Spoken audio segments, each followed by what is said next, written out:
to the John Doe Radio Show. News. Live.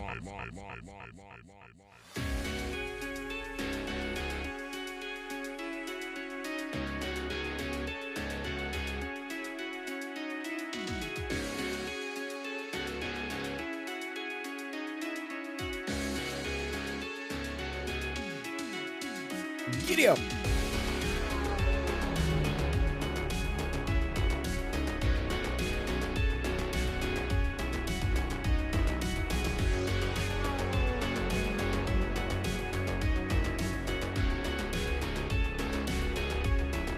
Slide on into the captain's chair here. Good morning, everybody. How you doing? How you doing? Doing good? Having a good day? Having a good morning? If not, hopefully I can distract you for at least a short bit of time. I was gonna go totally cynical there. I mean, like, off the rails cynical there. And, yeah, we'll slow it down a little bit. What's going on here? Is this, see, here's the thing. It doesn't feel like it's bright enough. What does the video look like, Bike? Since you messaged me yesterday and you said, doesn't look good. Generally the Bike thing is like, nope, doesn't look good. It's like, well, how should I fix it? What should I put in here? What should I do?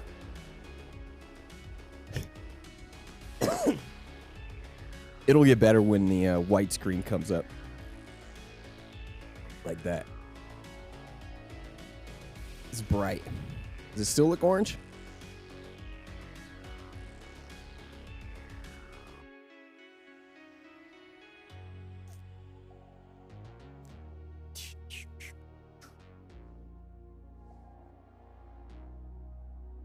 Is that better? Banana Man Radio. Banana Man. That's Josh OG. That's neither here nor there. All right, that's going to do good for today. I'm not doing that today anymore. Unless it just looks horrible, terrible. Yeah. Thanks. We got some cool stories for you today. I was up all night working on stuff.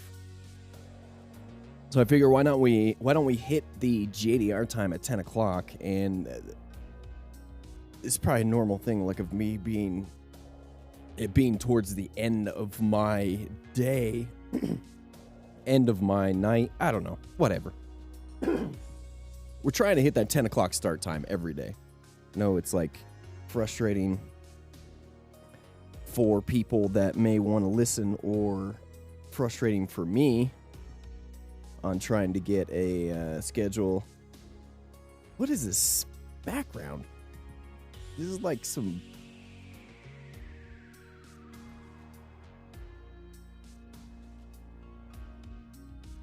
Hold on. VR birds is what this is.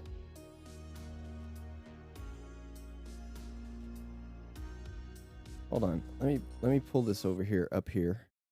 And then we're going to go right here to delete from, remove from media library. Yes. Like nothing happened. That was not gonna work. That was not gonna work. Focus. Get it together here. Also listened to the Virginia hearing today, which wasn't a whole lot of anything. One of the things that I got from that is they would like to see the will of the people, the people's will voted in on this, like with a literal vote. So yeah, hopefully maybe in Virginia, when it comes down to it, you can have some sort of awesome bill that's presented and then voted on. But the awesome bill part is up in the air. I don't know if that's going to happen in Virginia. But the vote of the people from that comment seemed like it was something more of what could happen. This bill might make it to the floor, but it might die. It might not even be brought up. I'm telling you right now that there are so many bills that have got, in just the time, the 3-4 hours that I listened to Virginia, I know I skipped over the starting time thing or blah, blah, blah, blah, blah. Just whatever. I want to get into like actually talking about something valid, whatever. We try to start at 10. If we don't start at 10, we'll do it whenever. But ultimately, 10 o'clock, 11 o'clock, those are the starting time frame that we want to do the show, at least Monday through Friday. I streamed all night last night, and to get, you know, kind of up to gear with it. And yeah, so that's kind of where we're at. Oh, Jesus criminy. But that Virginia situation, the Virginia hearing, there are just such an astronomical number of bills that I alone just saw there. And then searching through the, let's go here, display capture, main display. So the 4K cam, this cam is no way 4K. There's like, this cam fits. I don't want to get derailed here. Gosh, dang it. What did I hit? Just wait, hold on. What's going on? F12? I'm freaking high. So the cam has the ability to switch between these different profiles, like the different definitions or whatever. But like I had it on the 1440p the last few days. It's on the 1080. Do you notice a big difference in like clarity? And then I was talking to Blunny about it, and he was like, immediately, like, no. It has all the options there, but it's not it.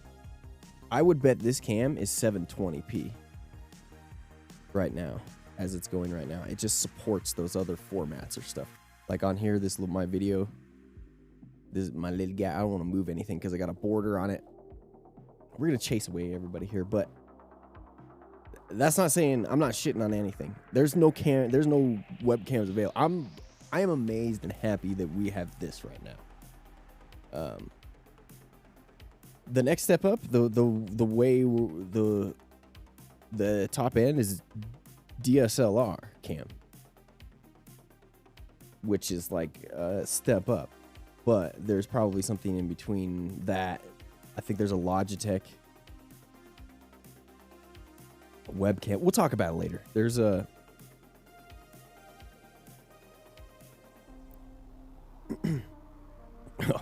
yeah, we've been there, drugs. I do have a Droid phone. I have a S7, and yeah, that's how we got to this cam, is because the thing was shutting off when we tried to have it go.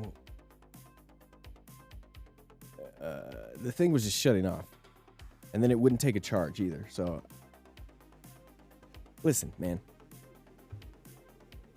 we ain't stacked with cash here on the John Doe Radio Show.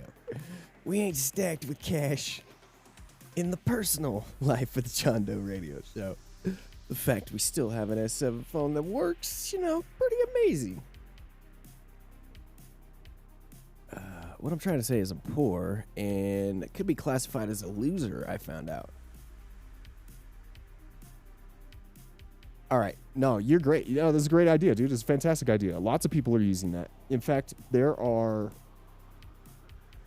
tutorials that I saw online of amazing looking, and I would use it if it's just the phone is farked. Like, the phone is farked. And there are actual videos of tutorials out there of people using their phone, and like, not a lot of noticeable difference. between it and like a DSLR, because they are. I mean, there's a reason why those phones have such a high high definition camera in them, is because that's what sells the phones, you know. And Apple really set the standard, and then Android came in and blah blah blah blah, yada yada yada. Whatever. I mean, I'm decently happy with it. I stepped up everything to 936p today, so that might be where it's making a little bit of a difference. So we have a higher quality on the stream. I don't have any drop frames yet, which is cool, because I had about 1,200 overnight. But that was probably because I was switching through everything, blah, whatever. But 936p, because I wanted to mess with the scene, see where the upper end was. Kind of test things out a little bit. I didn't even get to Hitman and play and test the game because I got into Virginia's. I went into a Virginia rabbit hole. I know more about this year's Virginia legislative session than probably the majority of Virginians know about the laws that are being passed there. A law about milk that failed, that would bar anything that was actually not milk from being labeled as milk.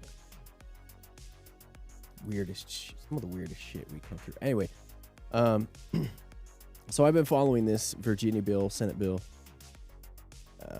and then the House bill comes up later this afternoon. So this House bill is inside of, obviously, another committee because it's in a different side of the House, a different side of the legislative branch there in Virginia, and they meet later on this afternoon. None of this is really, I personally think at this point, all this is null and void.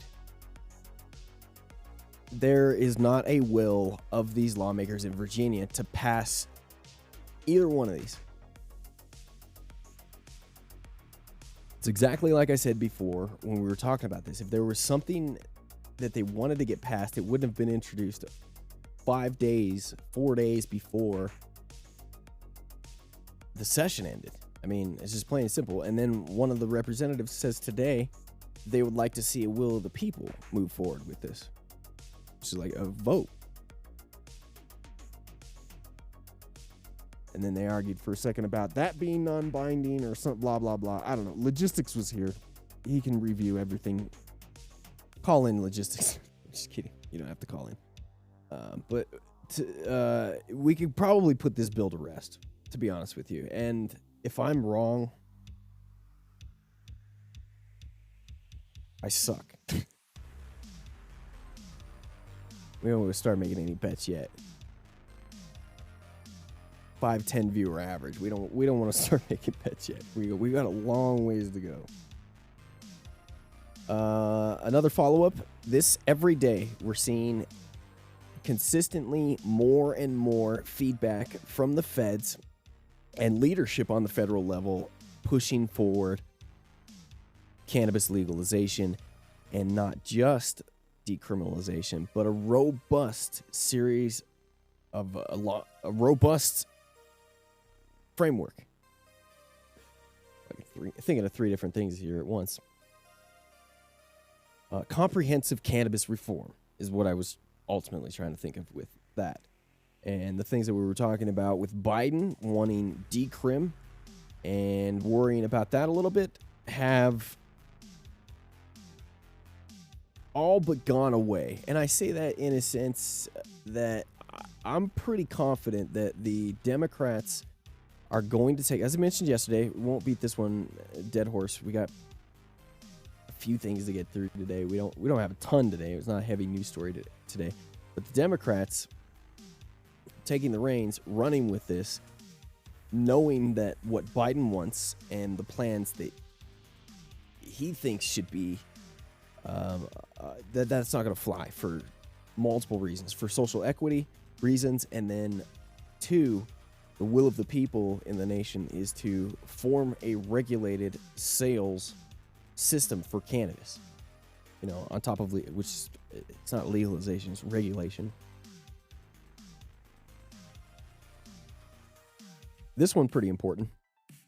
Oh yeah, and then yesterday I didn't get to the story we were talking about with Steve Bloom, and I was embarrassed about that. That was stupid. That was one of the idiot downfalls.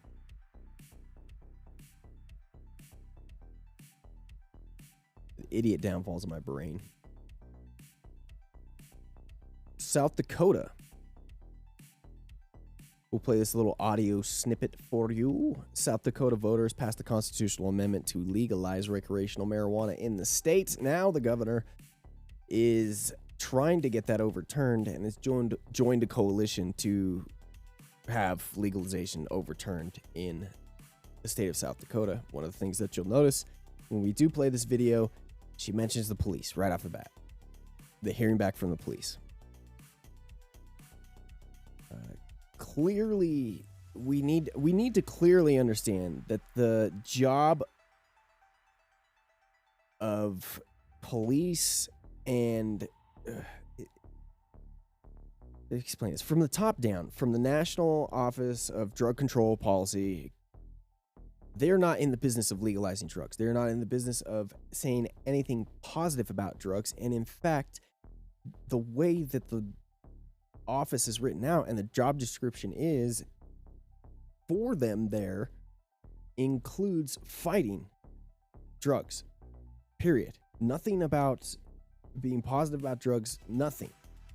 So it's a directive on a federal level for us to be hearing the things that we hear about drugs, and then for that to carry on down through law enforcement from top, which includes police.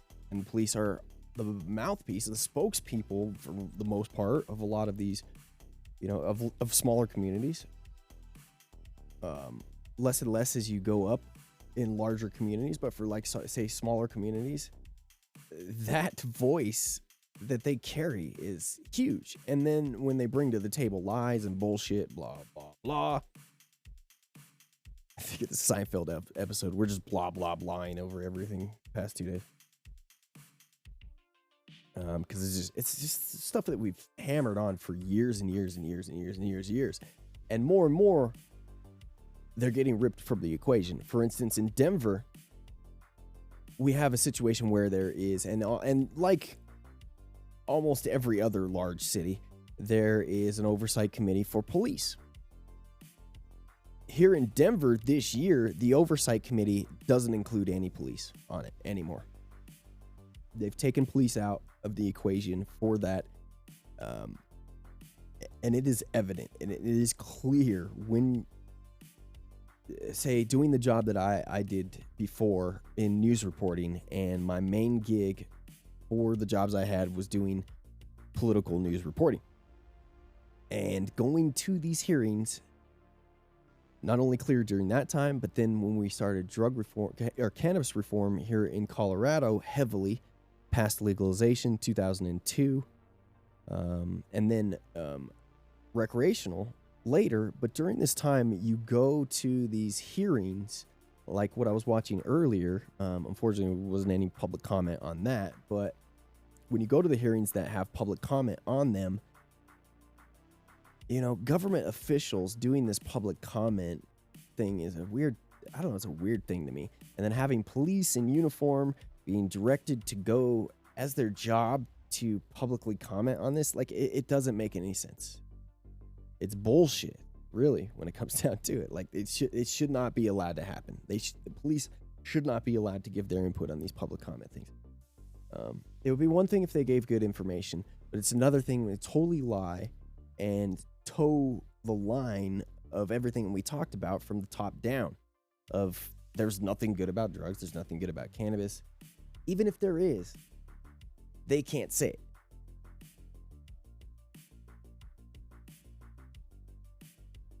So we knew that in Colorado, and there's very smart people and very well-informed people here in the state that have, understood that and took off with that. So we no longer have police in that position in Denver. But we'll see how that unfolds. I don't think that they've met yet. Obviously, COVID and all that shit is going on. And all of it just got put together.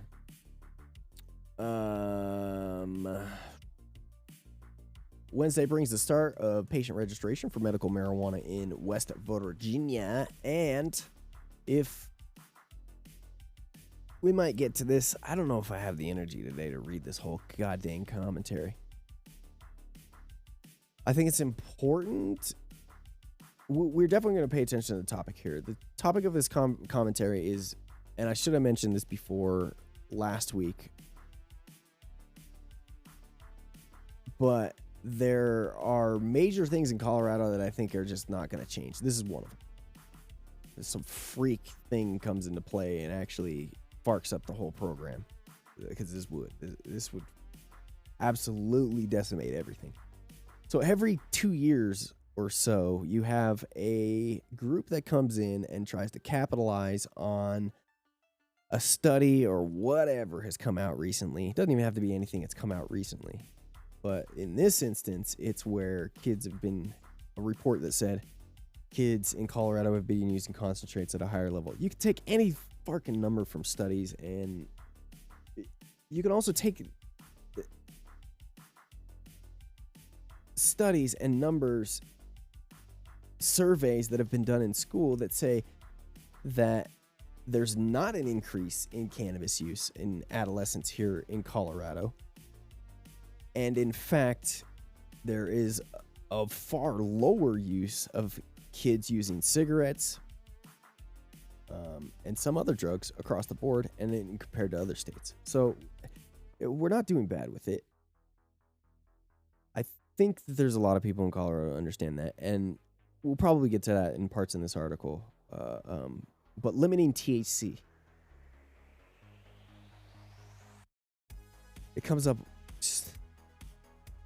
It had left my brain. I stopped thinking about it, stopped paying attention to this topic in Colorado, or taking these things seriously, because we just can't take them seriously anymore. But anyway, this Barb Brohl, I'm almost positive she is a former executive director, and I'm almost positive. I have a felony in cannabis, and you are not allowed to get a job license in Colorado.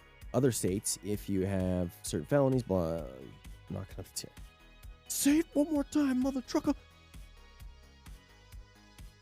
You have to clear hurdles, and there was a hurdle that said if your felony was no longer a felony in the state of Colorado or wherever you got the felony, that you could be granted that license. For 8 years, they were not allowing that through. It was a rule, but the thing is may be granted the license. So it was an ignored rule for 8 years.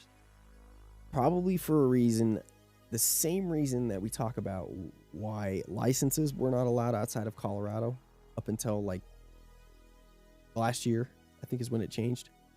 Probably the same thing, looking back on things, that the powers that be wanted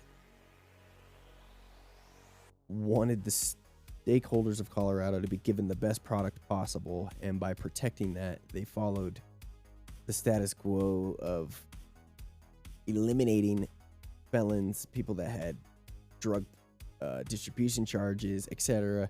But then 8 years later, this lady, I'm almost positive it was her, Barb Brohl, left. One of these people left, and as they were leaving on the last day, pretty much activated this rule and allowed for a lot of people, such as myself, to get their badge early through qualifications of this law that was passed through 1284. May have been some amendments in 1284. It may not have been in the original wording of 1284, but then added in amendments later, which is the ultimate. 1284 is the ultimate regulation of cannabis bills in Colorado. And then there's the constitutional right that everybody should be given access to cannabis. 21 and older adults in Colorado. Also allowed to grow your own plants, which has not continued. That's not been a right that we've been able to afford and keep. Maybe that's why I'm so bitter about the home growing thing and say that it's not going to work, or it's not an effective way to get your bill passed in certain other states. I still think that, but I'm saying tongue in cheek, kind of funny here, that Maybe that's just why I hate it, because we've bastardized growing at home growing here in Colorado. In most places. And then in the places that probably allow it, growing outdoors is probably a mistake, and then growing indoors, yeah, I don't know, man. That's a funky situation. Damn, it's good to hear you talking about cannabis again. What up, Scott? That's got to be Scott. Yay, yay, yay. Thanks, buddy. That makes me smile to hear that.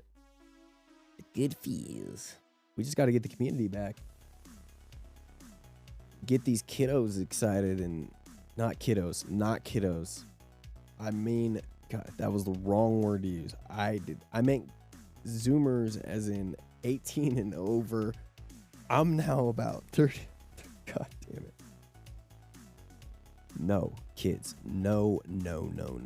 Okay, we talk about that at a later date. Medical marijuana, a different thing, different subject, recreationally. No.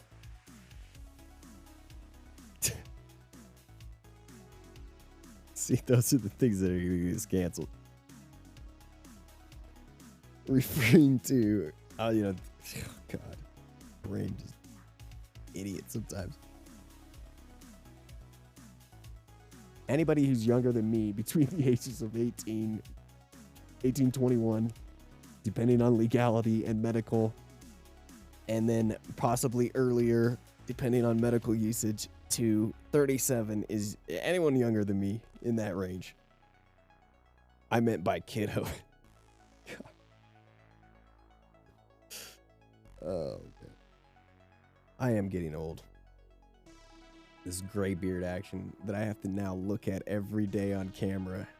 Okay, that's the one thing I'm mostly bummed about of wasting time with. Not gonna been on camera during the good years of not having gray. You know, looking like I was in my early to mid 20s for up until like 35. And after my dad passed, that's when the gray really came in. I mean, it was legit. Like right after he passed, it was like gray beard, and then the hair.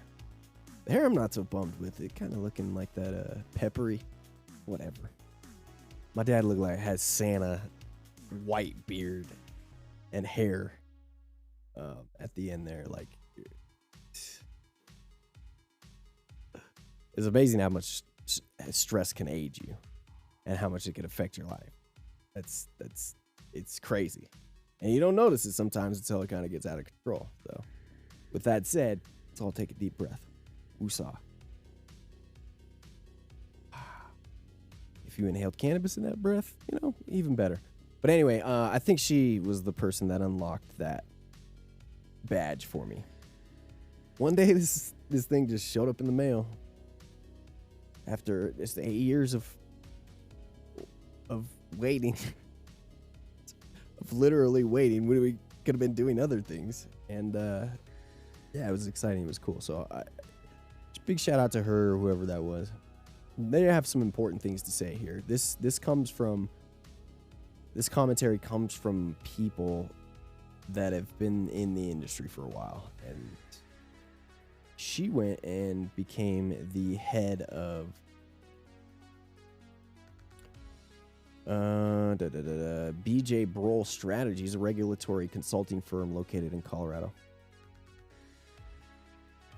So a lot of people that were early in on cannabis here in Colorado, regulator-wise, went on to form massive companies or join massive companies.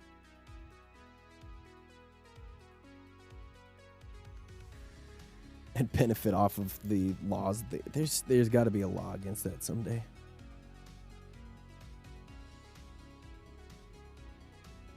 Man, and then I say these things, and I don't really believe them, though. Because the only reason why I say them is because we just have this shit way of doing things that is taken advantage of by people, and then we end up having to have regulations that prevent people from doing these things. Like, I don't fully believe that should happen. Like, if they did things fairly and they were in a position to capitalize or whatever, that's just maybe jealousy talking and being angry that it's not me in this position, you know? But then again, at the same time, Are there protections that we need to have in there? And the older I get, the less libertarian I become. Pisses me off. Really does. It pisses me off. West Virginia. Eligible West Virginia residents will be able to register for access to medical marijuana through the Office of Medical Cannabis for the first time today at noon, which was like 3 hours ago, right? For West Virginia. The latest step forward in legalization for the Mountain State. It was weird when I read that. Like, you can't say that.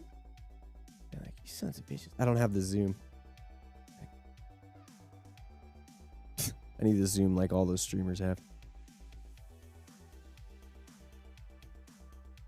We are happy to get this finally rolling out to patients, says Jason Frame, director of the Office of Medical Cannabis in the State Department of Health and Human Services, Bureau of Public Health. It's been a long road. You know, I don't really need to read that end part and that stuff to you guys, but I do because I feel like somebody might want to know. But even if I would want to know, like, who's following along that closely to look the dude up and verify he's with the Department of Health and Human Services, Bureau of Public Health? That Jason Frame. It's been a long road, and I know patients with serious medical conditions across the state have been waiting a while for this. Link to the portal. Those registered were required to provide patient information, photo ID, patient certification forms from one of more than 30 physicians approved thus far to identify patients with serious medical conditions for medical cannabis eligibility. Here's something else too, I think West Virginia, that I could be wrong with.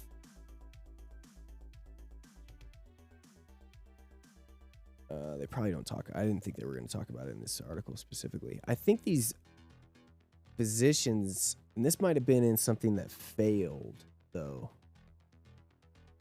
So we won't talk about Virginia, West Virginia specifically with what I'm about to say, but there is a situation where physicians would have to be reevaluated basically every year and then take a class, an hour-long class every year, and then face audits every year. So that's a way to limit the amount of people that get on the cannabis registry. The amount of people that are on the cannabis registry determines how successful access on a distribution side is for a program generally.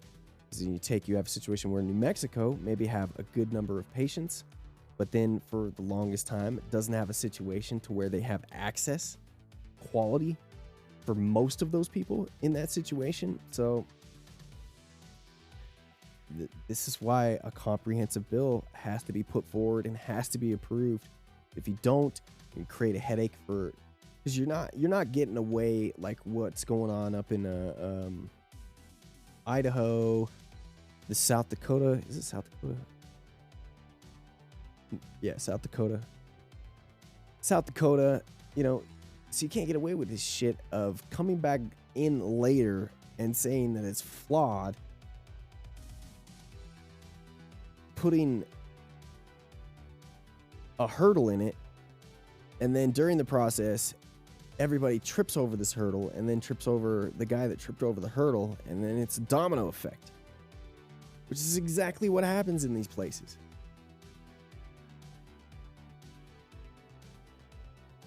There's already a roadmap for legitimate cannabis reform that has been done in multiple states that involves both social equity, put your own social equity programs in your state and what you can afford and what you think that your state should be covering, because that's not equal for every state across the board. Maybe that changes, but everything else, it's been done. You take that, put it on the table, approve that, and then move forward. And if for some reason you can't make that work, you're a bunch of idiots. Okay, you done farted the couch and you shouldn't be in charge in the first place. Get out. Let the next people go. From what I saw today in West Virginia, there is a West Virginia and there's Virginia. From what I saw today in Virginia with the amount of bills and the amount of crap that goes on, it's like that on the East Coast all the way too. It's not just West Virginia. It doesn't surprise me. It really doesn't surprise me that these things are happening. This sounds like I got distracted by the music. This sounds like something that would be in Beverly Hills Cop. I kind of dig it.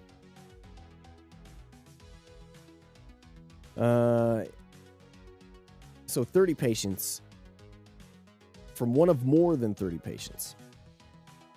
Physicians approved. Jesus.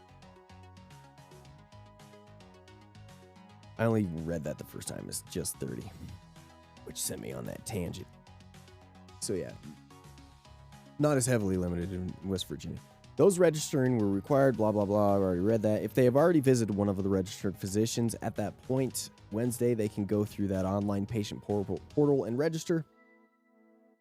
Appointments with doctors may be at this point. Initial list. Wait. I'm just clicking on things wildly. Oh, here is the list.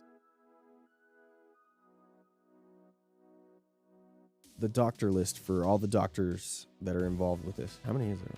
1, 2, 3, 4, 5, 6, 7, 8, 9, 10.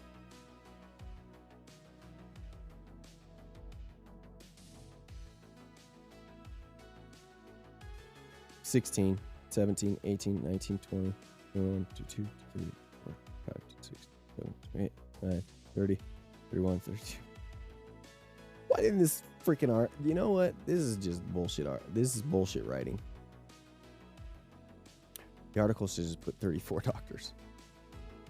From one of more than 30 doctors. Yeah, 34. All right, I'm losing myself here. That means we're losing the viewers. And losing your attention. So congratulations, West Virginia. You guys rock. Getting through several delays and issues, including questions about industry banking, which still haven't been solved.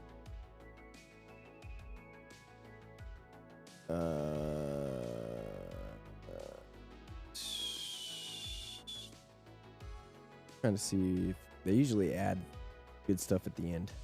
It's like brand new news and new information, meat and backstory, and then follow up new information about when things happen, blah, blah, blah at the bottom. The first week still be known months before approved patients will be legally so months before they can buy through dispensary. An issued patient card will only be valid in West Virginia. Card offers no legal protections for medical marijuana purchased in other states. But you have a legal defense in Colorado just because you don't have a card. You can't buy it. And that goes for pretty much every other medical state, except for the ones that are super limited on what you qualify for. So yeah, that's what he was saying. We're not quite there yet with is the sales side of it that they're going to be enrolling. All right, let's show you this. This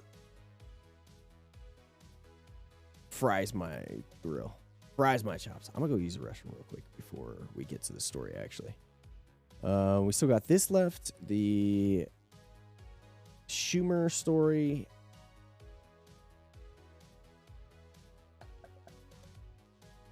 And the good people at Marijuana Moment. Sorry about that click. Good people at Marijuana Moment have an updated story on this Virginia bill too, so we'll probably get to that. Alabama Senate Committee approves marijuana. Dude, I'm telling you right now.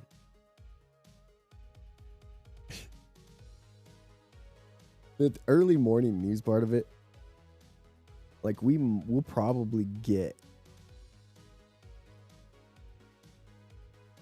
So if we do the show, man, go use the restroom, come back. Don't plan things. I mean, you guys can give feedback on this too. Shit. So when it comes down to news and cannabis news, you get a pretty good dump of cannabis news with Marijuana Moment. as you can see here, at about 9. It's about the same time every day. These same rotation. I'm just trying to figure out if there's enough time to plan for the show with enough news by earlier morning. That's really the big thing, is that the earlier we do the show, the older news that we'll be using. And it's not like it really matters with, we're not reading heavily breaking news that is time sensitive for the moment, so that's important. But at the same time, if I'm reading old news and I see new news, I'm gonna get to that generally. I'm not gonna save it. I don't know, whatever. I'd rather do the show earlier anyway. Later in the afternoon seems like it's a struggle on Twitch. There may be more people between like 1 and 3. Well, like the peak time, the 2-hour time is like 1 and 3 o'clock on Twitch. And that's the most people. The most people streaming also. Whatever. All right. I'll be right back. You guys hang on for a second. This is JDR. Thank you.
If you were to like drop in frames,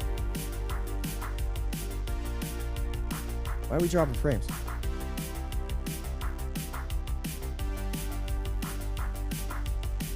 Why are we dropping frames?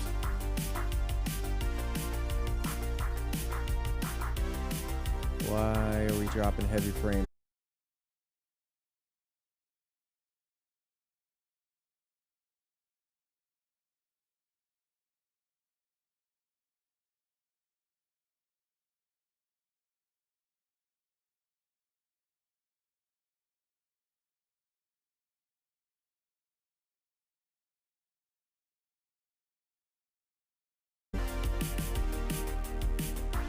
If you were to like work for a company and take like a bathroom break every hour, is that acceptable?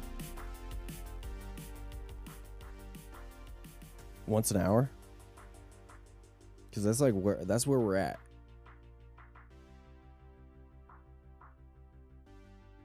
Somebody please answer me so I don't feel alone. That's the only time I really lose my mojo and go. Is when I feel like I'm doing a monologue here, which is weird because we did the show. I did the show for years, just recording it and editing it and then putting it out. So it's like you're used to talking to yourself and assuming no one's listening. But now, just like we talked about yesterday, with the rose-colored glasses and the experiences you have in your life, you have these expectations. Unreasonable expectations. You got to temper those. Man, I'm still getting used to the fact I have a controller. Like, I'll go up here to the Switch, and I'm like, no. What are you doing, dude? You're fancy. Dude, it is the most... I tell you right now, like, what the most enjoyable thing right now of doing the show, besides just having people here and when people talk, and that's by far that gives me the good brain drugs. But this stream deck, hold on here, take some Excedrin.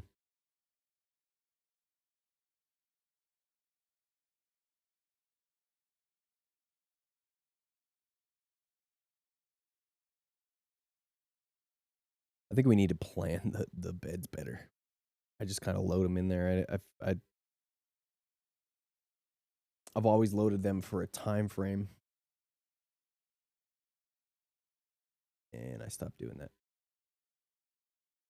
Where is stuff I put in here? Brand spanking new. What's this one?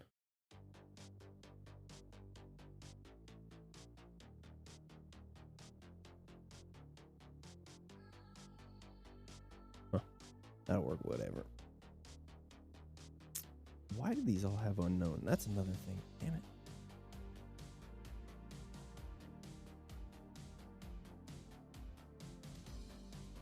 All right, we are getting to that story. I promise.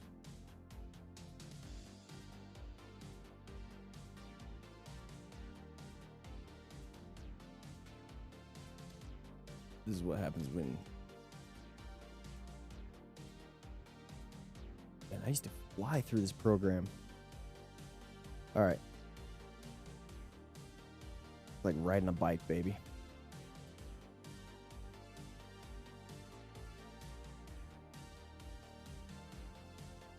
I don't know if I was saying anything important. I don't think I was. Nobody answered me. Nobody's listening, so it's not like it matters anyway. So, South Dakota, fark your couches. Governor Noam, get off your butt and well, people in South Dakota, fark your couches and get off your butt and yell at this Governor Noam. Well, before the election happened and before these ballot measures were even voted on, I made pretty clear what my position was to South Dakota voters, that I was not in favor of legalizing marijuana, that I didn't believe anybody got smarter from smoking pot. And the thing is just that she's saying the most stupid, ridiculous. Like, you could at least come up with something better. You know, like you could come up with something that is a viable argument, that there is something that we can come to the table and talk about, argue about, even if it's a falsity. Is that the right usage of that? Even if it's something that's ridiculous and based in some sort of truth, we could talk. But when you do shit like this and you start presenting ideas and moving forward with this bullshit, basically laughing the first comment you make about cannabis, you know, the snide comment like nobody ever got smarter for smoking cannabis, like you have no clue what you're talking about. I wonder if I could get in trouble and banned if I were to like, I mean, because I call everybody, you know, bitch. I've tried to remove it from the vocabulary over the years, but it's a difficult thing to do. Wonder if I referred to a governor in that way, if it could be bannable. She's a public leader, though, and I know it's not free speech on. I know it's not free speech on Twitch because they own the platform and they can disallow whatever they want. That's where Zoomers are kind of confused, I think. They add in that freedom of speech should be included on Twitch and YouTube, etc. But the fact of the matter is that it's a private company.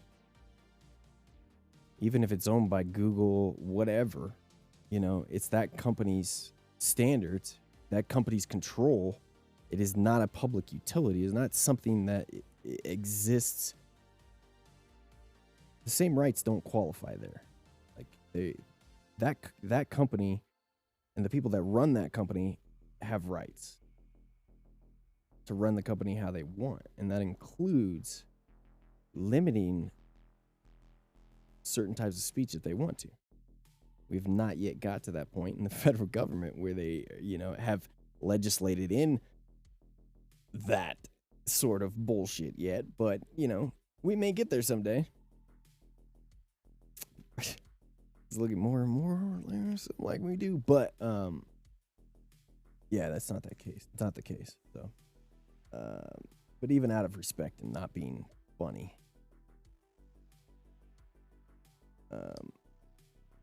when I say just for future references, when I say the B word or bitch, whatever it is a non-gendered term and generally used as an action word.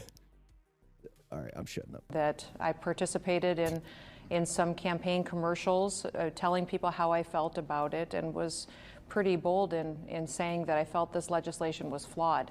Now that it's passed and looking through it and implementing it as governor, which is what we're doing. But see, here's the problem is she doesn't say anything about how it was flawed or why, no reasons, nothing. Just skims over it quickly. Now, granted, probably this is doesn't say it's live. I would assume that this interview did not happen live. I can almost guarantee that it did not happen live. It was a recorded interview. So therefore, there was enough time for, if it was live, I can understand the quick answers and her not being on her feet or whatever. Even then, you got to come prepared. You're the governor. God, she is such a pain in the ass, man. I remember the commercials she did and the campaigning against this she did. Why would you elect South Dakota? I know nothing about South Dakota and the good people of South Dakota.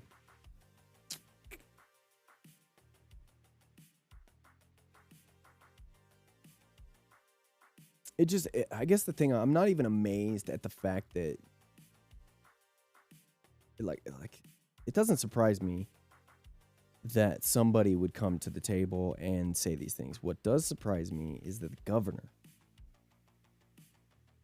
would come to the table. I mean, we should not be surprised at how dumb our politicians are. Today, our Department of Health, our Department of Public Safety, Department of Revenue are all standing up operations to implement these ballot measures. There were flaws in the legislation, and I had a couple of law enforcement officers bring these to my attention.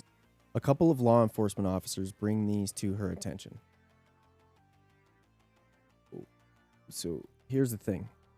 Cannabis is already illegal. And if the cops are commenting on anything drug related, something that's illegal, and then saying why this is, illegally flawed, it probably has to do with something of loosening the laws on drugs, period. God damn it, I didn't explain that the way my brain wanted to. The whole time I was thinking that, trying to think that through, I was like, how can I put this in a way that makes sense to you as it is in my brain? And that was not it. Slightly close, but not it. Bring these to my attention, as well as several other folks. Yeah, just... And they are moving forward with litigation and with my support. So we'll see what that happens with that litigation. If it is successful and that recreational look at this. Successful support. So we'll see what that happens with that litigation. If it is successful and that successful that litigation. If it is She already knows what's going to happen. That's the thing. That little face she had right there, just like that. It was digging down for the acting, is what it looked like was happening there. Is successful, and that recreational marijuana measure is taken out of our state constitution. That's a different situation than what we have today. But right now, I'm moving forward to implement both measures because that's what the voters said to do. Now, supporters of Amendment A look at that as overturning the will of the voters. Do you see it that way? I don't. I see that changing our state constitution is a big deal. We have to do it appropriately. The way this was written is inaccurate for how those are to go forward by covering two different topics, putting in a whole new amendment and a whole new article into the Constitution. We need to make sure that this was done legally before we can implement, and that's what this litigation is all about. Yeah.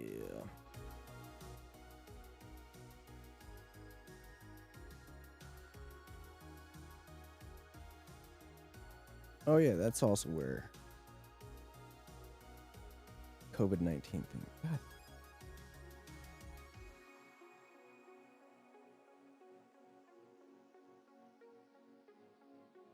Man, I'm just so floored at how stupid, how utterly dumb and inept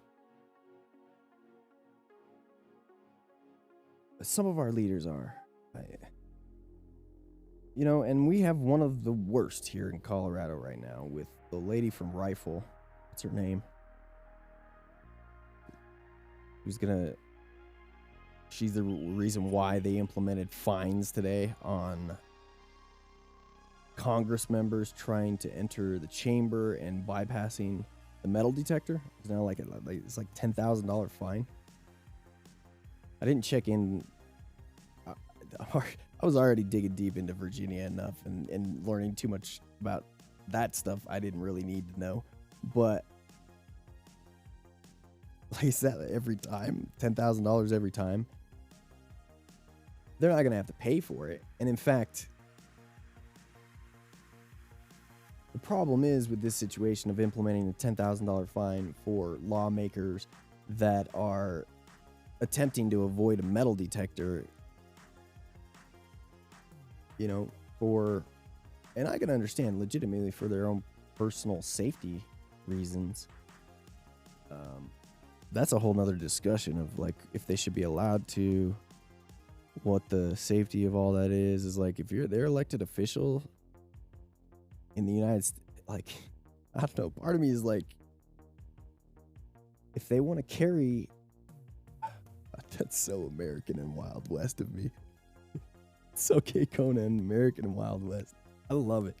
They want to carry a sidearm in there with them, a concealed weapon for safety purposes. I think that should be allowed, but then I really think about it and it's probably a bad idea. There's no way today that this is going to fly. Like, that's going to go away. Like, they won't be allowed to do that. There's too many representatives that, number one, would feel legitimately concerned about that and legitimately concerned about the mental health of some of the people in there, especially with the situation right now, you know, where you have a few representatives on the federal level that you're possibly calling into question of loyalty. It's a little scary. But at the same time, if it weren't for that, if it were strictly for the safety reasons of like what happened at the Capitol and protecting things from the outside of that chamber, I don't see a problem with it. But then, you know, there's police to do that, and obviously the Capitol Police failed.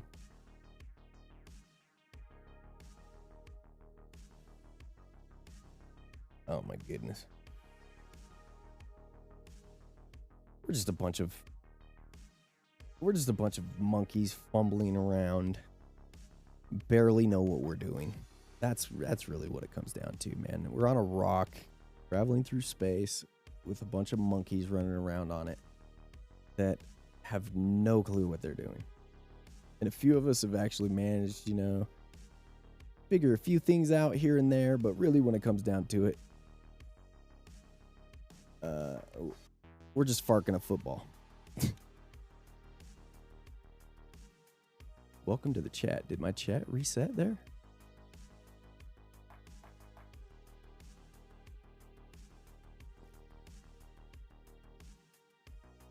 Be nice when we get more people in the chat so I can bounce off of them of like, hey, is everything nice? Is it cool?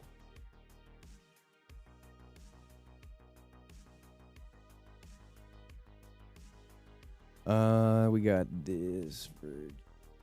Let's talk about the Virginia one, and then we'll get to the last federal conversation. Jesus Christ. Then we'll get to the federal discussion about decrim and legalization, and why it's more and more exciting and more probable that we are going to see some sort of comprehensive legalization very soon. This might be one of those situations like what happened in Colorado and other states where shit just kind of like avalanches, and we're like one day, it's being announced that it's passed and you're like hugging somebody in tears. Man, not allowed to get together anymore. Miss those days. We had a huge party here in Colorado the night that, on election night, that legalization was on the ballot, and this place called Castleman's, and a bunch of people there, and there's a photo that Kim Sidwell took of me, who's also my ex, years later, became the ex, and but yeah, it's an amazing picture. It's me and Carrie, formerly of the Normal podcast. She was in town and giving a big hug.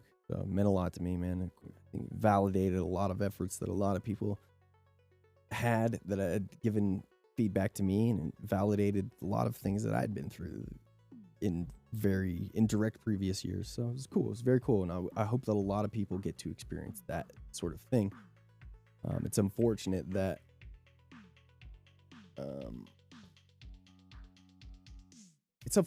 there are processes and the way that politics are done combined with laws that don't really allow for quality celebration to happen. Back then, we were still at a time where underground cannabis social use was a pretty acceptable thing in certain locations. These locations were throwing parties, renting out buildings for cannabis events. Cannabis use was going on inside of these facilities.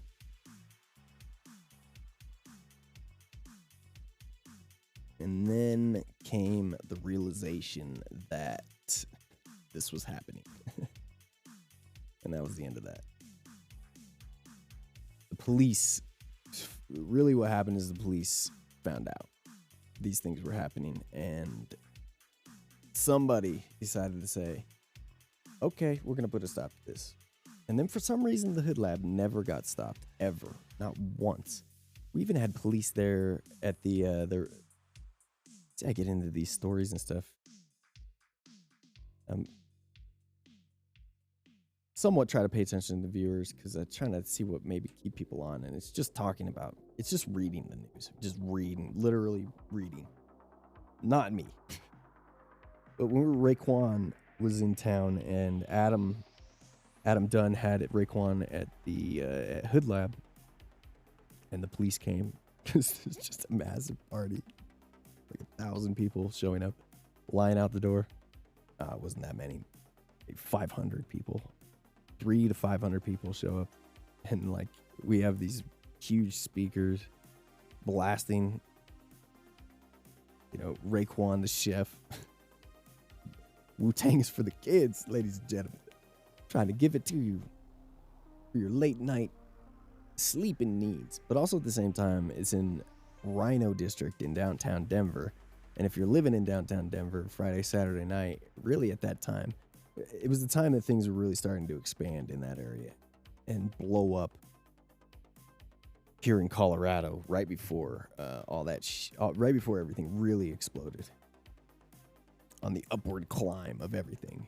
And people still should have realized at that point in time, if you're living near downtown on the weekends, especially during the summertime, there's going to be music. You're going to hear loud music or whatever. This is documented too through videos and stuff. They get back to this. And the cops came to the door. And they give a shit about anything else but the sound, because they had gotten so many noise complaints. They care about the weed. They care about the amount of people that were there. Nothing. And then I started talking smack back to the officer that was there. And then he's like snapped back with, listen, I'll give you a ticket for running a door without a license. I didn't think you had to have a license to run a door, but in downtown Denver, you do. I didn't know that. But long story short, they still never ever came back and said you cannot smoke weed here, etc. So maybe Dunn knew somebody on the inside. Know what I'm saying? All right, let me check and make sure that the sound and everything's going right. Or without the license. Let me turn off this fan, actually. Shit, I should have done that at the beginning. It's going to sound all arced up.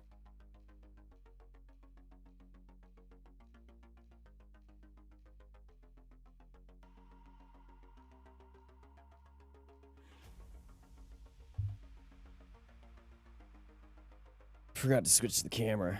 You guys might see it. I have no pants on.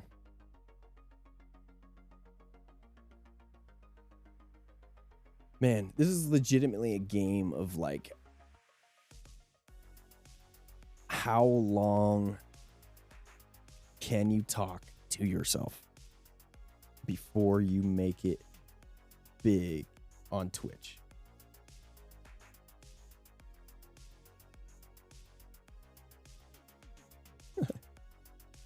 It just cracks me up.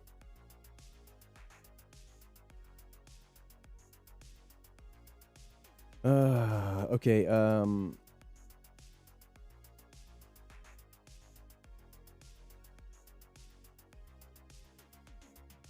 the fuck was I? Virginia. All right.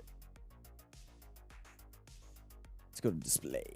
Bills to legalize marijuana in Virginia made it out of 2 committees on Wednesday, the final step before full floor action. Senate Finance and Appropriates. Senate Finance and Appropriates. There's no way it's called the Appropriates Committee. Maybe it is. And the House Appropriations Committee each passed reform legislation ahead of mid-session deadline approaching on Friday. Both bills have gone through multiple panels since Governor Ralph Northam and top lawmakers unveiled their legalization plan last month.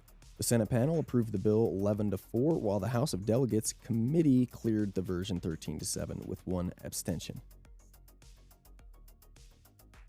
Wait, when the heck did this happen?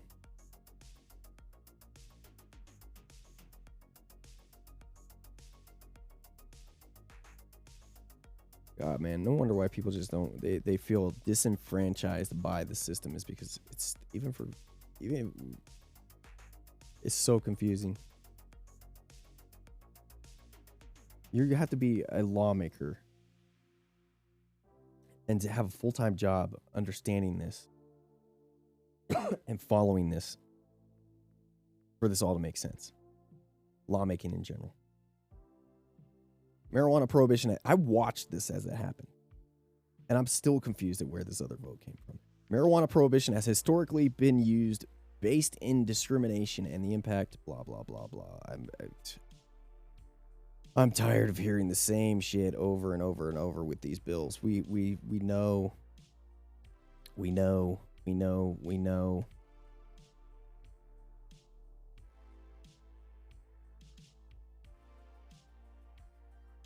And it's not like they don't matter. It's just, I say that in the fact that if it really did matter to these people and it was something that was important, they would get it done.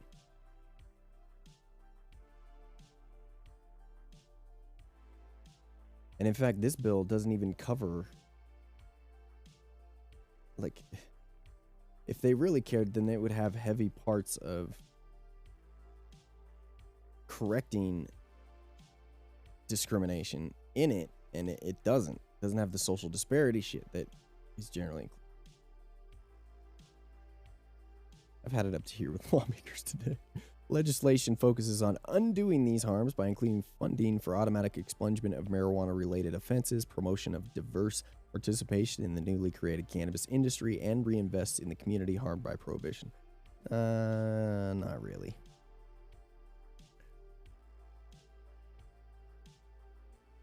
These things are yet to be decided. That's the problem, is that there's not any... The expungement, all this stuff, this is money that goes towards the ability to be able to do these things. Thanks for that follow. During a series of hearings over the weekend, members raised questions about various components of the proposal, especially as they concern market regulations, effective dates, social equity programs, and penalties for violating the law. While not all these issues have been resolved, legislative leaders have stressed that there will be further opportunities to revise the measures, but that requires both chambers to pass their respective versions by Friday so they can be crossed over. After that point, it is expected that bicameral conference committee will be impaneled. Those two words that most people have no clue. Bicameral impaneled to resolve the differences between the two chambers' bills and merge them into a single proposal that the full legislature can send to the governor's desk. So that's how they're going to work that. That's not happening. What up, is Target? How you doing? How you doing? How you doing? Who's all in here?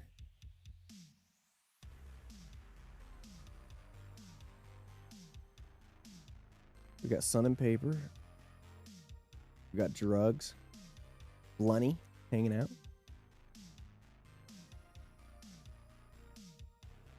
What up? Thanks for hanging out, guys. All right.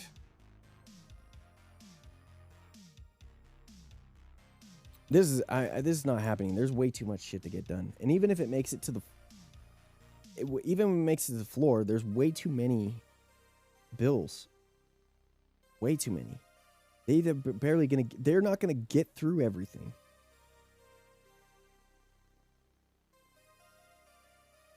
Yeah. That's a lost cause. All right. Federal. I'm gonna be so pissed if I'm wrong. I'm gonna spend literally the next week just I'm gonna go to Virginia and sit with somebody that's a professional, an expert in Virginia politics, legislative session, and we're just gonna hunker down with them for a week and talk.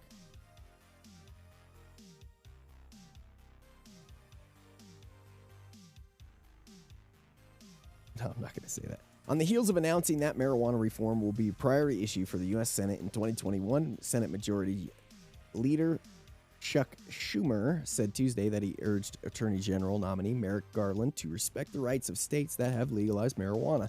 During a recent meeting, one more indication.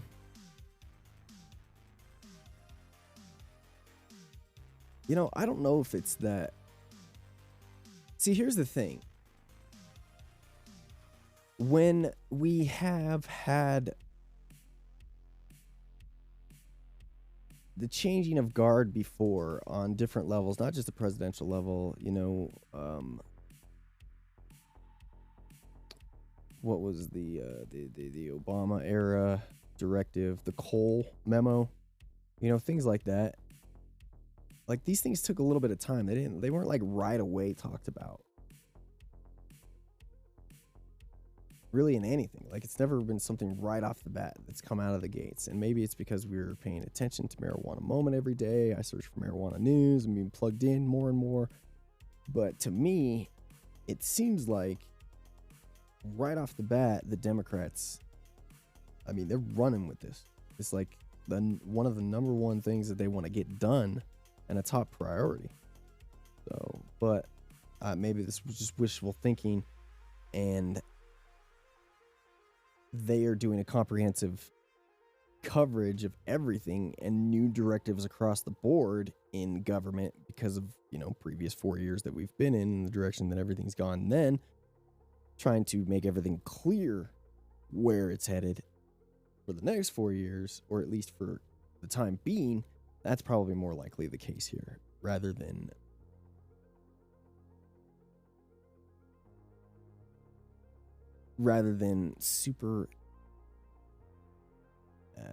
super heavy walls being broken down with great momentum, which I hope is the case, but may not be.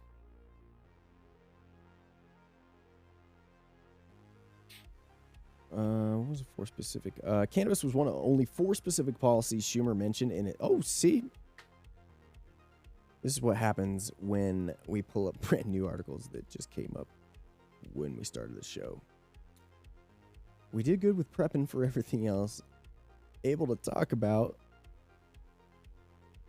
set up articles, bullshit through them, and then second paragraph of this article, we knock out exactly what I was talking about and make everything that I said for the last minutes null and void. Cannabis was one of only 4 specific policies Schumer mentioned in a 2-paragraph statement issued following what the majority leader called a very productive and important conversation with Garland and President Biden's nominee for other top Department of Justice posts. So yeah, I guess it kind of answers that a little bit of how direct this was and how it wasn't just kind of buried with everything else. It's pretty cool. Much needed discussion focused on police accountability, voting rights, federal marijuana enforcement policy, domestic terrorism accountability for those who participated in the violent insurrection at the Capitol January 6th. Specifically, I urge the DOJ to make protecting the vote top priority, commit all of its tools to advancing accountability and improving trust of police officers, respect the rights of states that have legalized marijuana, and then bring January 6th insurrection people to justice. Schumer, one of a number of Democrats last year who pledged to advance marijuana reform in the Senate if the party retook control of the chamber. In December, the House of Representatives, for the first time, passed a bill to federally deschedule cannabis, but failed to advance in the Republican-controlled Senate. The new majority leader repeated the promise last week, telling MSNBC legalization would be a top Senate issue in the year ahead. There's a lot to do. We have to succeed, Schumer said, explaining that criminal penalties for cannabis regularly create devastating obstacles for otherwise law-abiding Americans. A young man is arrested with a small amount of marijuana in his pocket. He has a criminal record the rest of his life, can't become a productive citizen. This one won't hire him. That one won't hire him. He said, change that.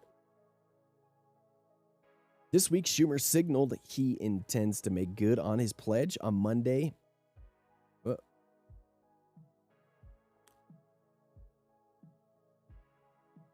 On Monday, in a joint statement with Senate Finance Chairman Ron Wyden, the Senate and Senator Cory Booker, he announced a plan to unveil legislation within the coming weeks to end cannabis prohibition at the federal level. That phone call I got there, I said, whoop. That reminds me, I have to make that appointment.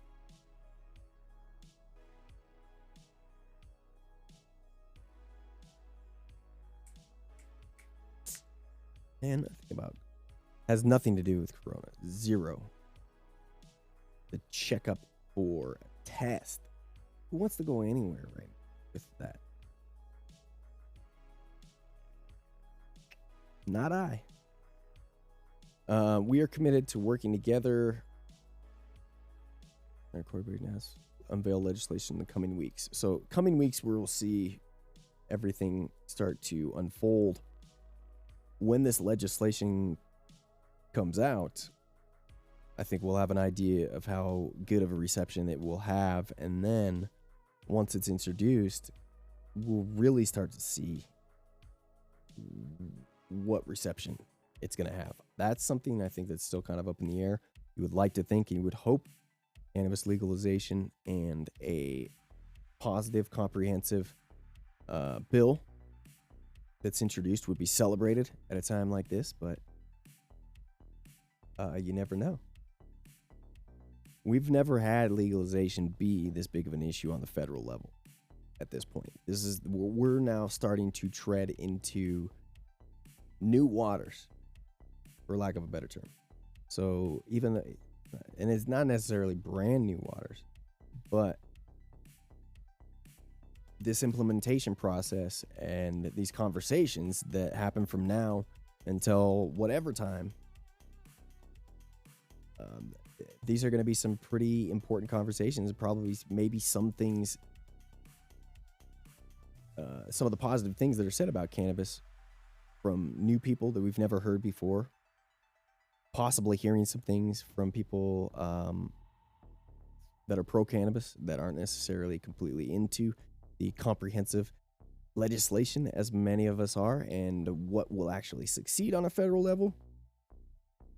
So yeah, it's I'm excited about that on a news level, and just to be able to intake that side of it is exciting. Even if some of it is kind of shitty in some way, at least we know, and then we can go from there of how to approach it and what kind of attitude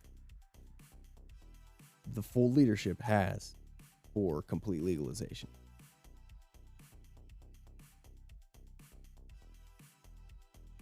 It's crazy we're actually talking about this.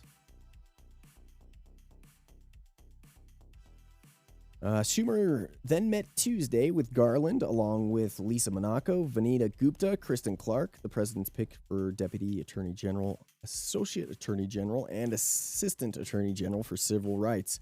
What up, Edge? Who is bringing this bill up? We've been talking about it. By the way, Edge, the homie from Sequicious Chat, Edge also has a channel himself, Plays Rust. Been streaming for a while. If you guys want to follow Edge, check that out. As we've been talking about federal cannabis legalization. So, Cory Booker, Chuck Schumer is one of the things that he wants to introduce. Hold on here, I'm trying.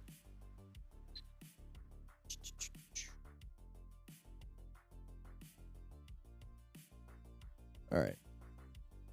So a joint statement came from Ron Wyden and Senator Cory Booker about unveiling legislation on a federal level. So as I mentioned, we have been, man, we got someone we got to impress here. I spent all night working on some stuff for the show and getting things dialed in and a few other things. So it's normal for me not to sleep, but sometimes it can be a little bit more stony on those days. So we snap back into it. But yeah, we're talking about this, and it's crazy that this is going to be a possibility. One of the things that we mentioned the first day I did the show here, we're now in the 10th one. So 10 shows ago, I talked about how I got the feeling, and continued mentioning this every time we talk about federal laws, because I think it's important to get it across that even though Biden is saying that he wants decrim, which wouldn't include a comprehensive bill like we're talking about, comprehensive meaning including some sort of social equity in that and sales, and then everything else that goes along with that makes those two things possible. So there's a structure and there's a framework. So it will be interesting to see. So decrim would be a big step. Yeah, decrim would be. It would be a big step, but we can go further. That's where we're at, and that's what we've been talking about. Is that it's not just because Biden thinks that decrim, and generally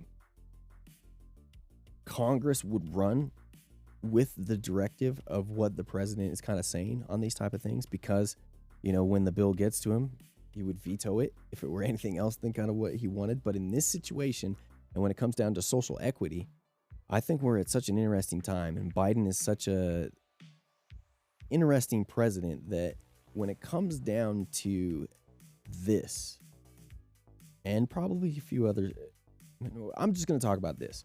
When it comes down to cannabis reform, I have a feeling he's going to be strong-armed by Congress into having regulation pass and a full comprehensive bill pass, and not just decriminalization, not just taking away, these penalties or whatever, but creating it, saying, okay, it's okay for sales. We're going to unveil these social equity programs, etc. Like, there's a lot that's going to be included in with it. Hopefully none of it chokes off what the states have been doing. But I see that happening. And I thought that might be at the very beginning, before any of these stories came out, really. Kudos to me. No, I'm just kidding. But it's very clear that social equity is a very, very big issue right now, and decriminalization doesn't go far enough. It just doesn't. It doesn't change enough. It would do a lot for some states that wanted to move forward with this, but also at the same time, even if the federal law were to change, there are still some states that are going to be late to hop onto this. A few. Just like a few friends that I've had over time that have said they don't smoke cannabis because it's illegal. Like I said the other day, I don't understand the idea of, not smoking cannabis because it's illegal, obviously. In fact, I don't understand the idea of following any unjust law when it comes down to it. Like, that law's unjust, but I'm not going to follow, I still got to follow it. I still gotta be on this side of it, And I've known a couple people like that. So there, and in states like that, and people that are in charge of states like that. For instance, West Virginia and Virginia, we were talking about today. Idaho may be on hope. South Dakota. These states, that if it's okay on a federal level, that it gives the green light for a lot of other lawmakers and even for citizens to move forward with things, because there's still a lot of people that give the argument that it's federally illegal. Like, what does state legalization do? Like it's still illegal federally.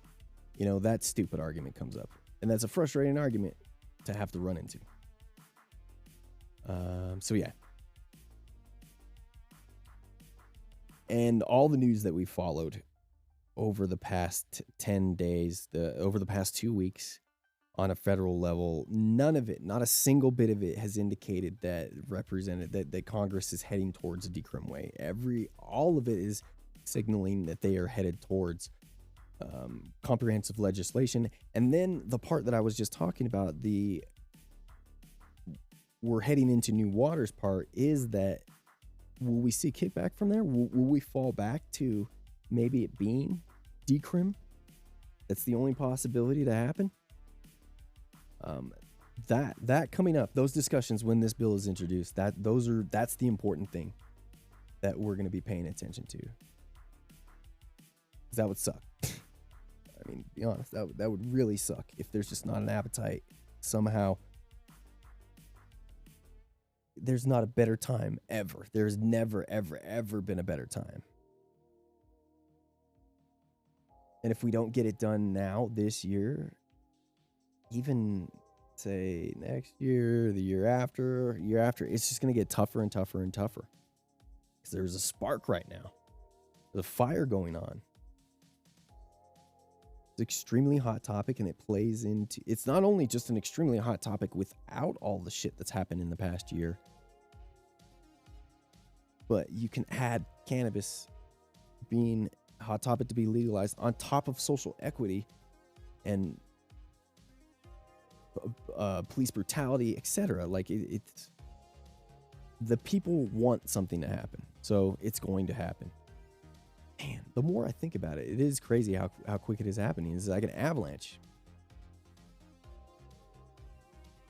I mean, you may wake up one day and we've legalized weed federally. Granted, it's going to go into play January, June, July 1st, August. I forget when federal laws like that go into play. But one day you're going to wake up here very soon is probably going to be that. It's bonkers. Let's wind this down. Wind the news down. I'm gonna grab a bite to eat, and then I'm gonna try and get back to playing Hitman. Man, not only the 2 hours we've been hour and 40 minutes we've been live right now, but I was live for like 5 hours before that, 6 hours before that. Yeah, Edge, we're well beyond having a fantastic stake to start. We're in fantastic territory right now. So it's the next few months until this bill gets introduced, you know, it's going to be a lot of like wishful thinking and things looking very good.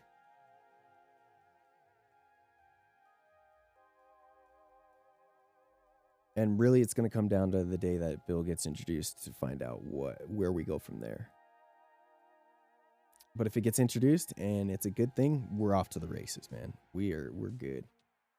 Now, I say this all, I'm so super stoked and happy, but I know I've been through it here in Colorado and in other states, and it's like you get off to the races, and then it's like someone catches you, you know, you just get clotheslined, running full speed.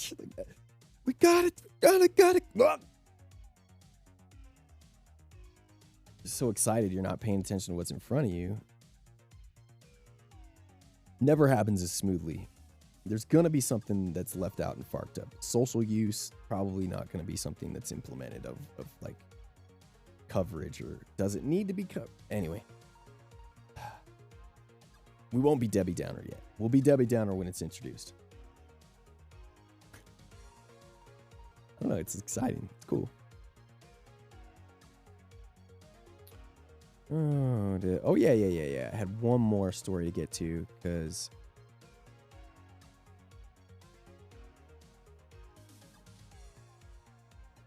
I forgot to cover that yesterday. Ooh, my finger just... Gotta be careful we don't knock any buttons here. This story, the last story I cover, and then what out?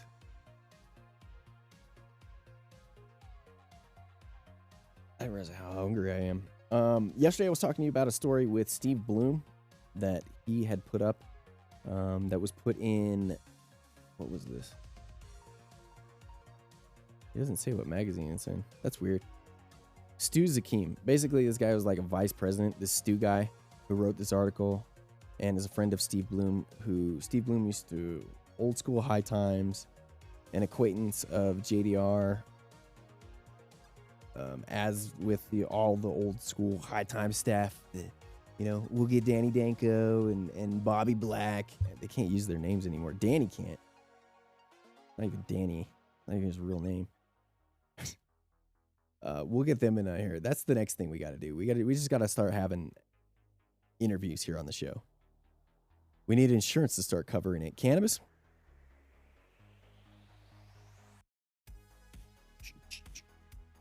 We have to legalize it first. We got to have a comprehensive bill that covers things, and then we work towards that stuff.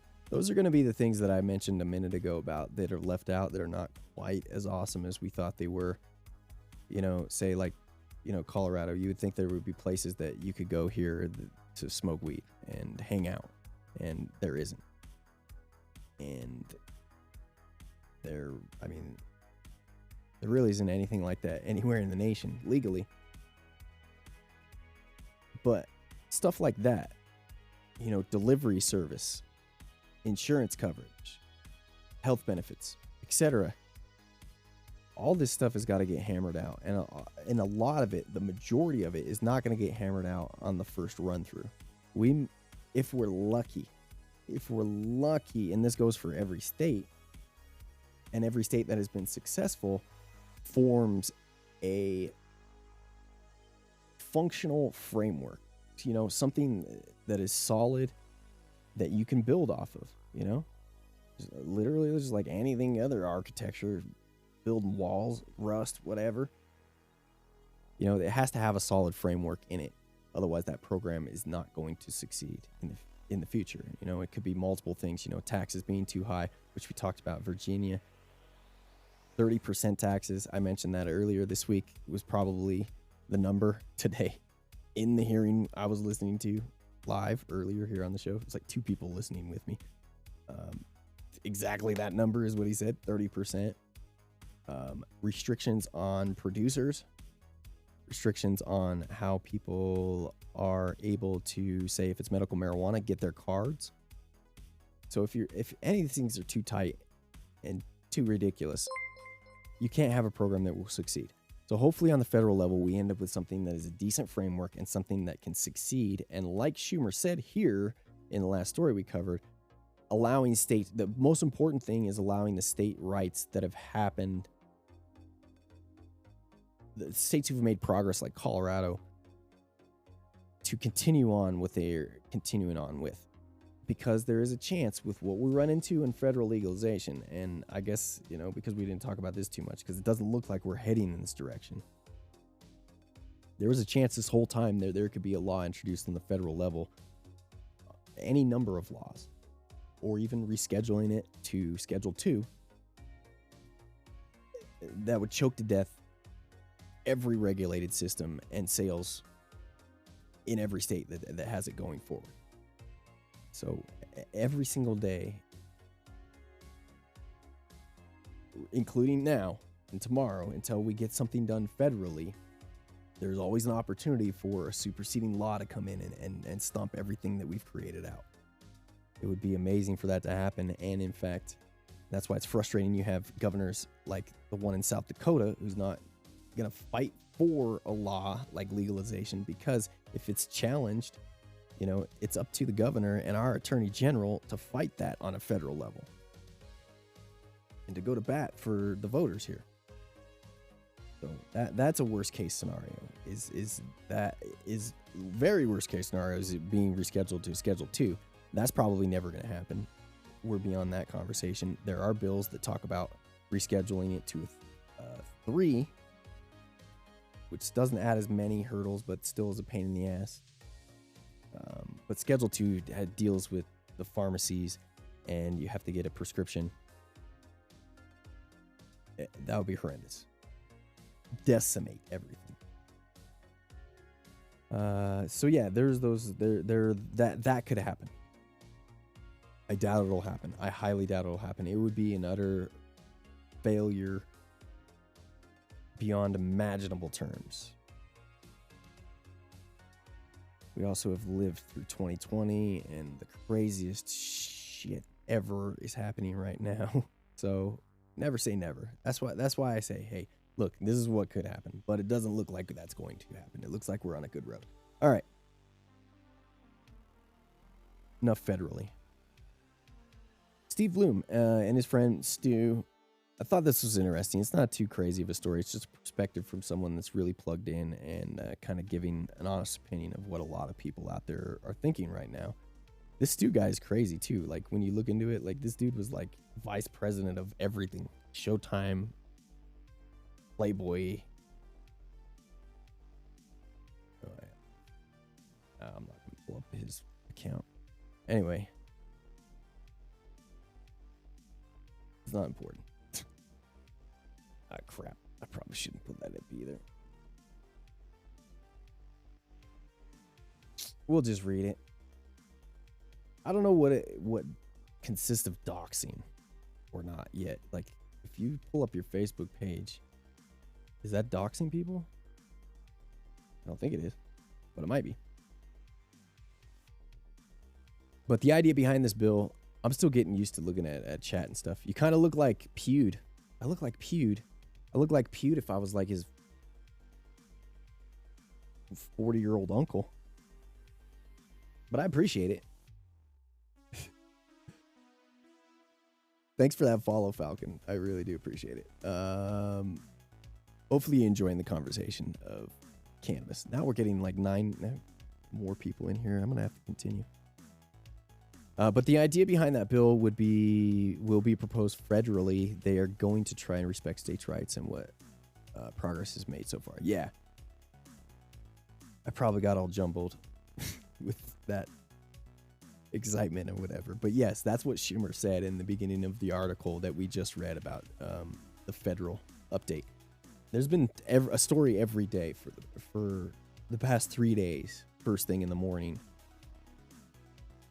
talking about cannabis. And in fact, the story we just talked about was, directives that were being given to the new attorney general And it was one of just 4 directives that were given.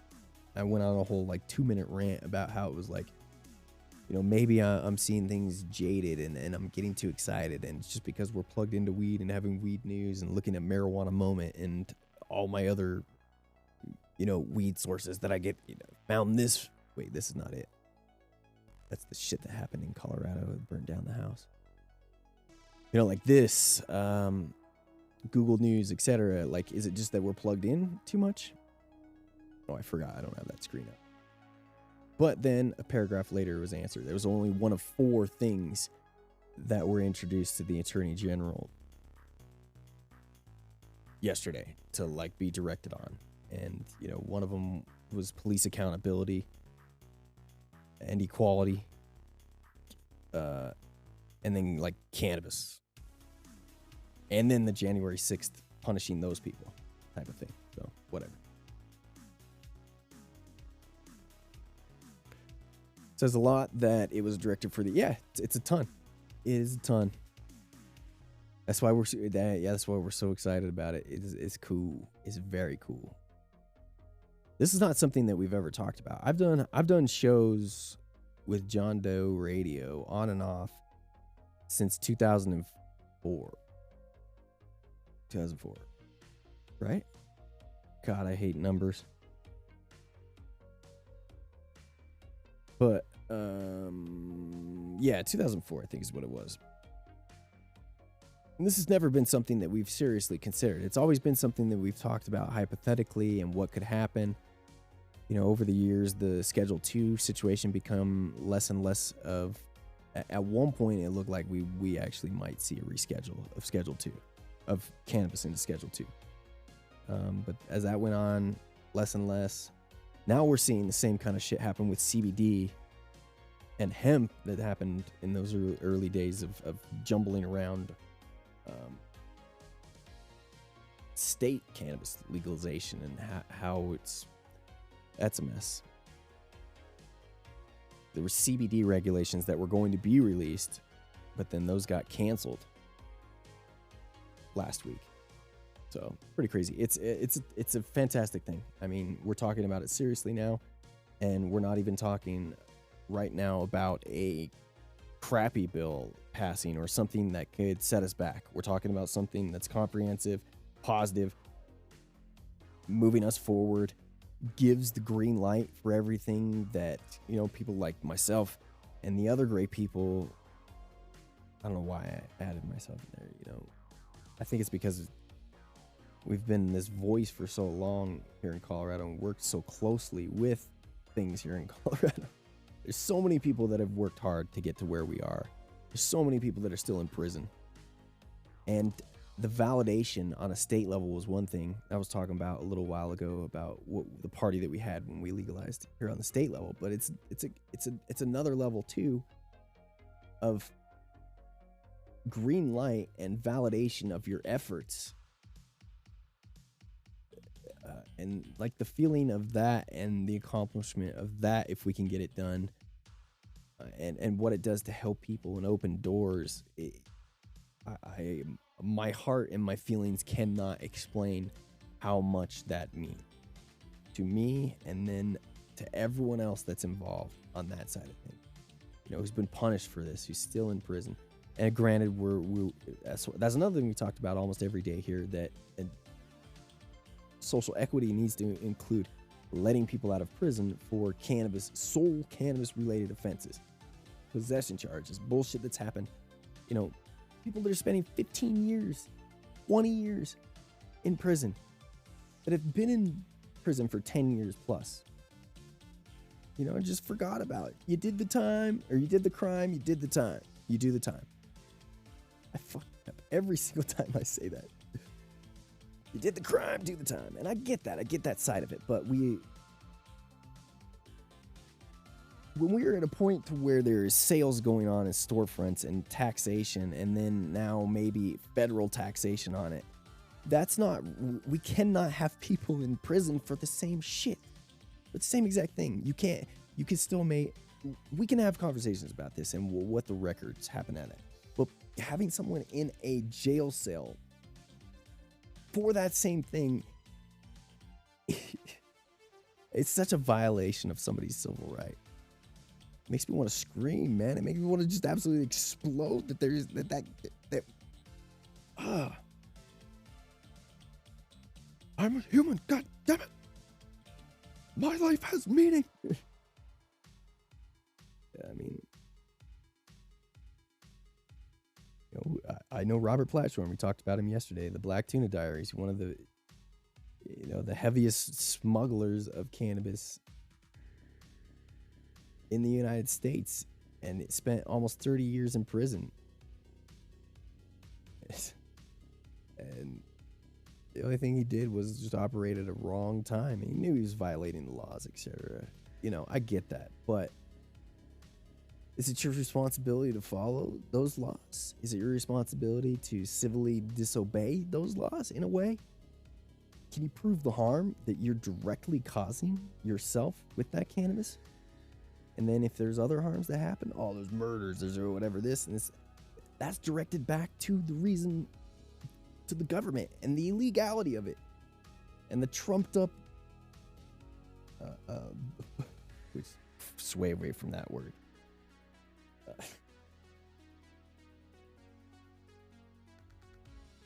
The what's the word I'm looking for? The manufactured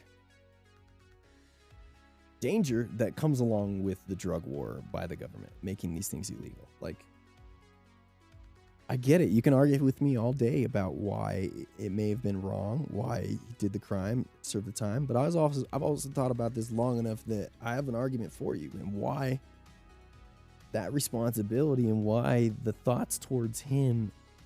Maybe he has his own things, and maybe the people in that situation have their own rights and wrongs. And without getting into details of maybe there's one specific time that, a fish got thrown overboard. You know what I'm saying?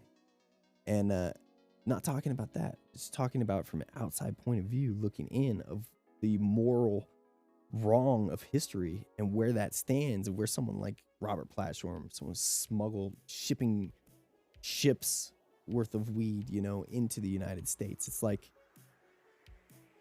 how do we judge that in history now and going through it? And I think it's important that we weigh it from a view that doesn't involve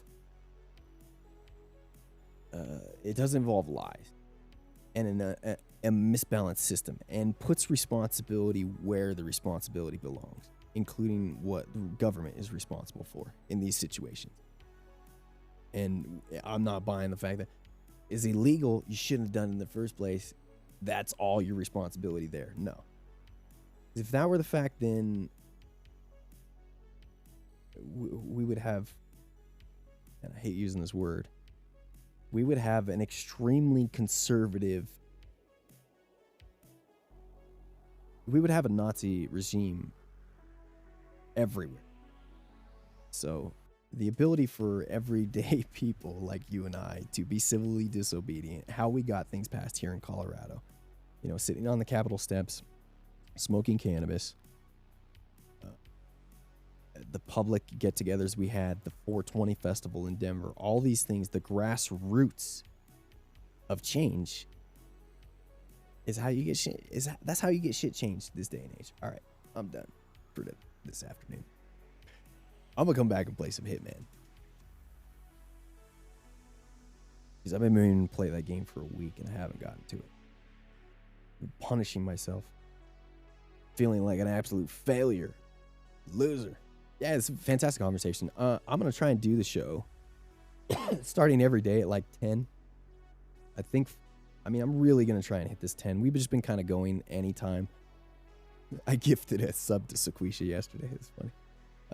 But hopefully get a solid time frame going. That way we can have people coming at the same time and build a community, etc. But I would love for you to be back and hang out with us, and any input you have, questions, comments, concerns, whatever, that would be awesome. If I was playing any games right now, I'd probably hop in with you. I have Rust.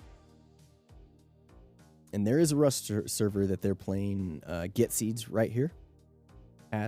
Sponsored JDR with Rust, that you can win like seeds and stuff on. So if you're at all interested in that, PM me and I'll send you the link for the Discord Or if Bike's in the chat right now listening, drop that Discord link, and if you want to get in and check it out, and even if you just want to learn about that shit. He's in Florida, Bike. Like, I wonder. Probably quite a heavy location for things going there. Such a weird time. That's a tough thing to talk about too, that we're going to talk about in the future, is like the gray area for seeds right now, and how legitimately legit and legal the transfer of seeds is right now, because you can't prove certain things anywhere. Like, it's all hemp classification at this point. And there's a reason why I haven't gotten into that. Number one, because I'm not a lawyer, and number two, the close connections there are there. But when it comes down to it, right now, because of the ambiguity in the laws, and some of these things were supposed to change here coming up, and they got dumped, basically, there's a gray area in the transfer of seeds. It's crazy. The transfer of hemp seeds and CBD is legal everywhere. So hemp and CBD and seeds are technically legal for transfer, which is crazy. This is fucking crazy to say. Like, that's what happens when you get reform moving forward so much. There becomes these holes in places. And like with cannabis, it's not just a recreational drug. It's also got the health benefits and then the textile side of it. So, like, oh, we've got so far to go on a federal level to cover all these bases, but we're in an exciting place. So let me stop the broadcast, and then I'm going to restart it right away and then jump into Hitman. All right. Thank you, man. See, we could go on for hours. If there's multiple people in chat talking and hanging out, that's how Hassan goes on for 12 hours, man. It's like, because he has a million people in there feeding him questions and stuff, and he's just like a researcher. Gets the question right there, and it becomes the researcher. Yeah, it keeps you going, man. It's like when there's just a couple people in here I was talking about earlier, and I hate to bitch about it, but it's like, you know, when you're talking about a monologue, I can monologue with the best of them, but I've done that for so long, for so many years, I'm tired of it. And it specifically, I didn't think that COVID, and like, I don't think it's the COVID to be exact, but like being kind of like alone is my thing. I don't mind it at all. I love it.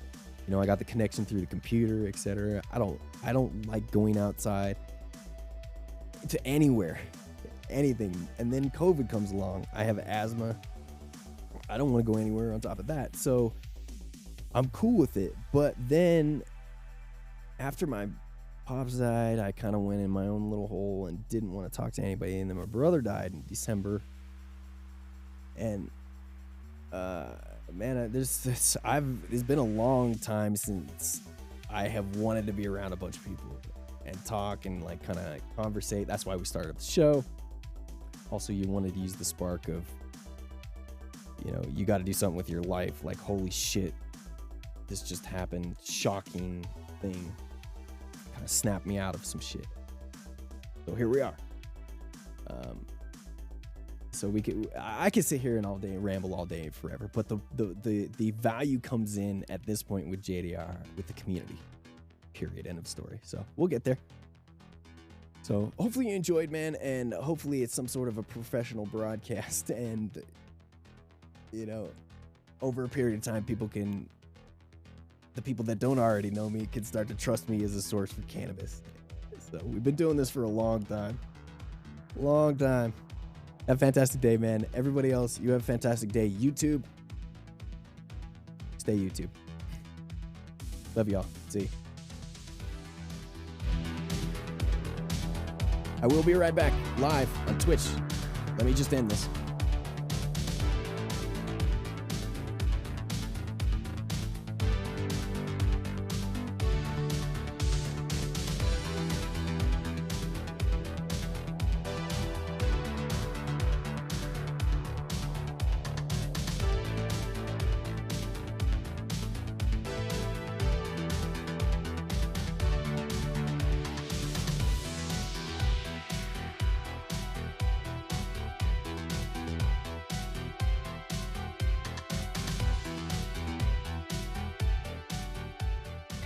listening to the John Doe Radio Show live.